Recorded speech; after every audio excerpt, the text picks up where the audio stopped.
Hey everybody, Ralph Havens here. And this morning I was thinking about, I don't even remember when it was. It was so long ago, but I was sitting at the airport in San Francisco about to board a plane to Vancouver, Canada for the first time, visit my friend Greg. And right outside the gate, I think it was gate 70 or 71, there was a Pete's Coffee, but there was also a See's Candy thing. And so I saw this See's Candy and something just kind of hit me. You know how sometimes you just get an intuitive hit? And I just thought, this is going to be a big trip. This is going to be a big trip. I'm going to see something. And it just kind of hit me. And I got there and I fell in love with Vancouver, fell in love with the Northwest and all the trails and just miles and miles of trails and a great city. And I thought, man, I want to live up here.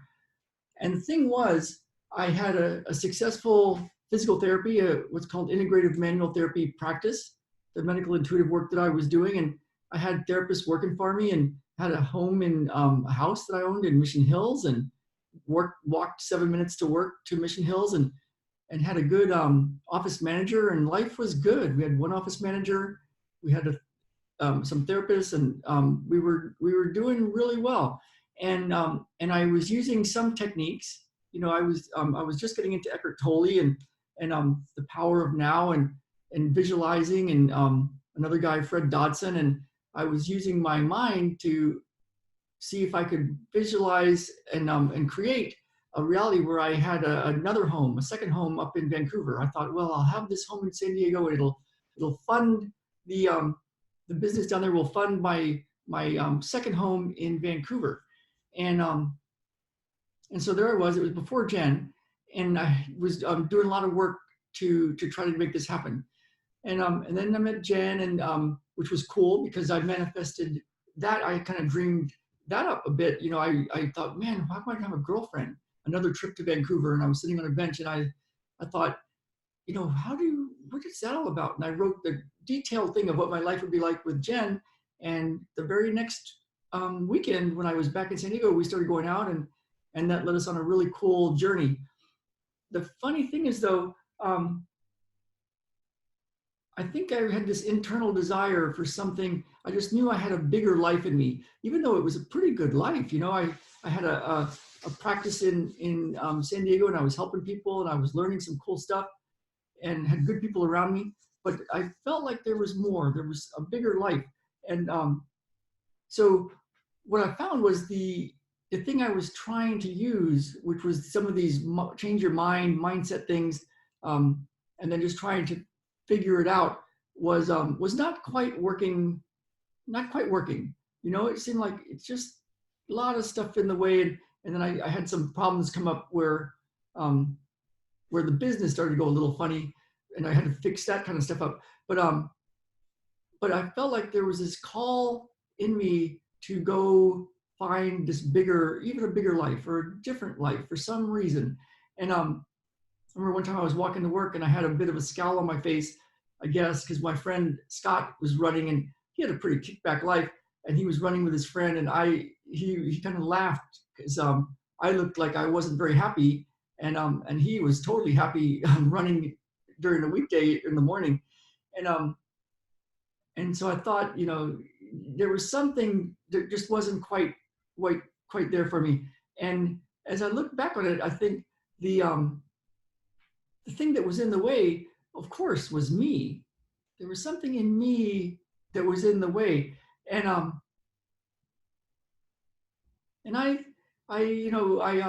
as it started to shift, some stuff started to shift, and things changed there. I feel that there was a guiding force in me that was kind of propelling me towards something, even though some of it looked like really big challenges, like when I lost my health and had terrible bone pain, and for a couple of years couldn't run, and was trying to figure all that out. And the business was going funny, and people had stolen money from me. It sure didn't feel like I was getting help from the universe or from God. But now I can look back and go, okay, I was definitely being guided. And the epiphany was that there's something in me that I'm supposed to solve. I'd already solved the anxiety thing and the sweaty hand thing, but there was more. And I didn't, if I would have known back then what I was going to be up to, I would have been like, oh no, I don't want to do that. Because I didn't want to go have a bunch of trials and tribulations up in the Pacific Northwest. But something was saying there's a new opportunity up there, and it's going to be a shift in me. And so there I was in the Northwest, and some of you guys know the story of us going through lots of hardship up here. But the thing is, what I found was a different strategy, a different way. And so that's what I want to tell you a little bit about, because I think it can help you when you're thinking about, if you're the kind of person that's like, I know I've got a bigger life in me. There's something in me that's bigger than the way things are going now, whether you're a school teacher, but you have a bigger dream of something else, or you're a healer, but you've been through some really tough times and you've got the money thing figured out, but you know you're to help other women or other people or other men or something with you figured something out, but you've got this imposter syndrome kind of thing, like, I don't know if I'm not qualified to teach that, I don't know. But the thing is, there's people right now that whatever you've been through, your hardships, the stuff you've learned, the stuff you're starting to learn, the path you're on, you're a few steps ahead of somebody else, and you can really help somebody. And so if you feel like there's something else in there, there's another version of you that's like there, a bigger life, something else, then I think I've got a way for you to dive deep into that and start to really get it, and to get your new opportunity. So the thing that I found is there's a framework that I followed, and I learned it from a few different people when we were up here and we had to figure out how to make it. I'd been a hands-on manual therapist, physical therapist, energy healer, but people would come to me. And but here we were in the Northwest and nobody knew me. Plus we were way out by a mountain out in the middle of almost nowhere.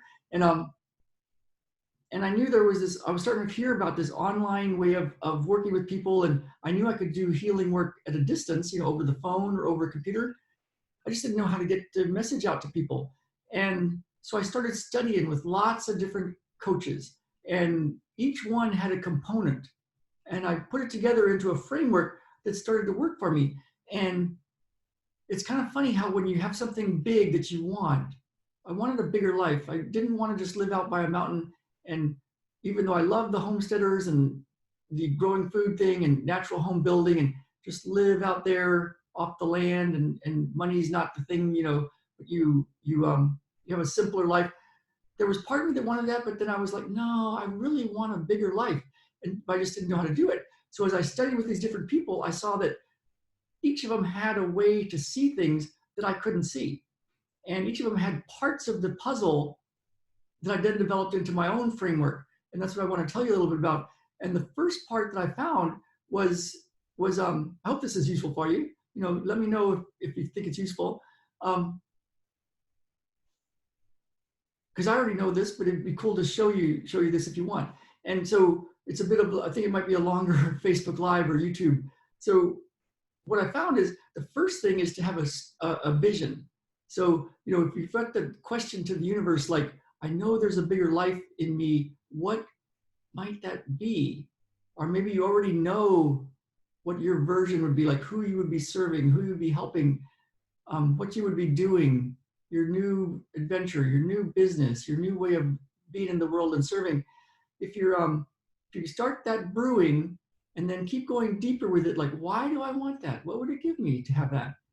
Because if you can get to a big enough why, then the next part can be useful. If you don't get to a big enough why, then you're not going to do the work because it's too much work. But if there's a real reason you really want something, like I really wanted to live in the Northwest and I really wanted to live next to the trails. And I had no idea there was even a place called Bellingham that was even better for us, for our family, than Vancouver. Even though Vancouver's right across the border, we can go there in an hour, be in a beautiful spot in Vancouver. But so I didn't know all the cool stuff that was coming our way, but I had this deep desire to live a really cool life doing healing work with people from all over the world and to run on the trails. And there was a big reason why. And then, as a lot of you know, the vaccine issue started to just come to our attention, and we saw all this issue. And so my big why became, my gosh, the children are in real trouble right now. All the kids, it's like, if we don't get this information out, there's kids that are going to be getting their shots tomorrow and have devastating consequences. There's 400 medical conditions that are caused by vaccines. It's written on the product label of the vaccines. So as I started to see, wow, I'm supposed to do something big, or at least I want to, and I think this is what it's about. And my big reason is, yeah, take care of my family and help people one-on-one. And I love working with people one-on-one. But there's a reason. I see all these children, and so many of them have allergies and chronic autoimmune and chronic neurological and OCD and ADHD, and it used to not be like that when I was a kid. And what's going on? And so that's my big reason why. Like, if I can connect up all these people that I've met, all these coaches, all these people, you guys, we can really change the world. So for you, it could be, what's your big why?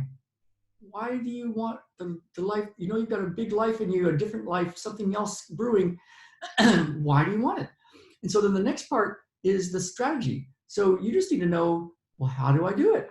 And that's a whole thing for another day. But, getting all the pieces in place. And that's why for me, having a coach, having multiple coaches, I have multiple coaches right now. And I've realized that I always need to have a coach, at least one, a few, because I can't see everything and I need somebody else's eyes on it and say, Ralph, here's the thing.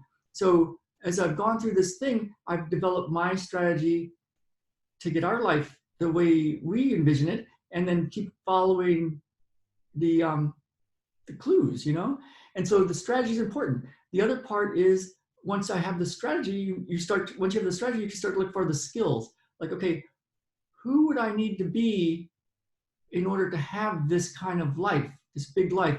Like, are there some skills that you don't have yet? And I'm telling you, you probably don't. It's like, we're not good enough yet. But if you have the reason why and the strategy, then you can start to see, oh man, I need these skills. And that's when the coach comes in handy, and the trainers and all the people you would learn from to get the skills to be able to serve the people you want to serve and have the life you want to have. Isn't that cool? So you got the vision, the strategy, you got the skills that you need. And then the next part is one of the most important parts, and it's your environment. So this is probably the number 2 most important thing. The next one is the most important thing. The first parts are very important, but this next part is extra important. It's who you are around. So when I was running in San Diego, I remember I started running with people that had been to the Olympics, the Olympic trials, that had competed on the world level and the national level, and I was having a very hard time. And I had a coach, my coach, and he said, he told me, Ralphie, he says, you keep showing up. The group will get you there. You're going to be the boss of this group. And I didn't become an Olympian, but I got to be pretty darn good. And I loved that group because I had risen to where I was in the top part of that group, where I could run with them, train with them, race with them. And there's kind of an osmosis thing that happens when you're around the people that are going somewhere. You're around the people that have already gone somewhere, the people that could say, hey, here's how we did it. But even also osmosis, you just become one of them. And again, that's why having a coach is really useful. Having a group of people is really useful. Being around the people that are doing the things you want to do, doing versions of that. So the other people that are looking for and going after and getting their big life, being around them. Because if your friends and your people that you're around are just not into that sort of thing, they're just like, no, I'm just a company man. I just like do my work, and nothing wrong with that. But for those that have the call, that thing inside that's burning, it's like, I'm supposed to do something bigger than this. Then that's a time to start looking around and find out who are the people that you can surround yourself with. Because that is big. They say it's who you know that counts. So it's like, if you're around people that have already done versions of what you want, do you think you might learn from them and kind of rise with them? So that's a very important part, the people you're around. And of course, the coaching is important because then you're around those kind of people. And then the next part is, I feel, the most important, but there can be a pitfall to it. And that's the inner game, the inner part, your own beliefs, your own thoughts. And what I found is, for years, I was trying to control my thoughts. The Eckhart Tolle, the Fred Dodson stuff, I love those guys, but they were trying to get me to calm my mind, still my mind, and to change my thoughts, to change my beliefs. But there was a whole bunch of stuff under all those beliefs and thoughts that were giant beliefs and thoughts that was just hundreds of thousands, millions of thoughts and beliefs and stuff that had happened to me. I didn't have a very good upbringing, you know? But I think that was part of my training too. But the thing is, I found that I can't anyway, just stop my thoughts or change my beliefs. But there's a way to go deeper than that and get to what it's really about. Your body's protecting you from something. If you keep getting fired from the same kind of jobs, if you keep having extramarital affairs, and you're just like, why do I keep doing this? If you keep failing in something, or you're just not happy, or your family life's not happy, if some kind of pattern keeps going on, there's something inside, right? The thing is you, of course. The thing is us. And there's a way to clear the inner stuff. So I found clearing the inner stuff in a very specific way, and surrounding yourself with people that have already done what you want to do, and the coaches or the healers or the people that can see stuff that you can't see and guide you as you then do the work and you develop the skills and have your strategies, and it's all connected to your reason why. That's what I find as the framework that really gets results. And for me, it got me in the Pacific Northwest. And I wouldn't have chosen the way it went. You know, we had a lot of hardship, but I see now that it was all, I'm grateful for every bit of it. And one of the results it got me is I can now be grateful for whatever shows up. Truly grateful, even for the stuff that doesn't seem good, it's all for my good. And so I encourage you to start to look at that, because we got a good life. We got to live in a beautiful place, even better than I thought, up in Vancouver, and we're right next to Vancouver. And but Bellingham is awesome, and the way I can work with people from all over the world is awesome. I love working with people one-on-one and in our groups, and so that's been my result. And what I found is the people that go down this road and start to do the work and find the help and be around the people that can help them and do the deep inner work, they succeed. We don't know the timeline, but they do succeed. And they start to get that result that's beyond just the achievement they thought they wanted. Like, we didn't just get to live up in the Northwest. I got to shift me and become the person that has those guys running around and doing what I want to do. It's like it's something else that all that stuff then made it where I could be more of what I really wanted to be. And what I see is people start to transform in their own version, and they start to find the people that they're here to help, and they start to live the life that they want. And yeah, there's still hardship, but there's a different spin on the hardship, and they can be totally grateful and at peace, and their physical body starts working. Yes, the conditions, the autoimmune and anxiety can go away, but there's something else that starts to brew, and what they really want starts to show up. So I've seen people change careers. I've seen people move. I've seen people start to stand up for themselves. I've seen people help their family. I've seen people start to develop businesses. I've seen people get excited about life again. I've seen people say that they no longer feel like they want to die, like literally, like they want to be on the planet and they didn't before. And people that have epiphanies that I am actually going to get well, and then they do get well. So something big can happen when you go down this road. And so I wanted to give you that overall framework. And if it's useful for you, let me know. Let me know in the comments. You know, I do these things for you guys, and I'd love to hear if this is useful for you. Let me know if it's something that's making some sense, or if you have questions, click some likes and hearts and let me know if it's something you like, because I already know this stuff. You know, I'm going down the road for myself, but if it's useful for you, let me know. Okay, so I hope this is working on Facebook. It doesn't look, it might not be. I'm gonna go share it on my YouTube too. So I hope you're having a great day, and I will see you all very soon. So let me know if this is useful. Comment below, click like, click heart, and or something. Let me know what you think. All right, let's get out there and live, everybody. And I will see you all very soon.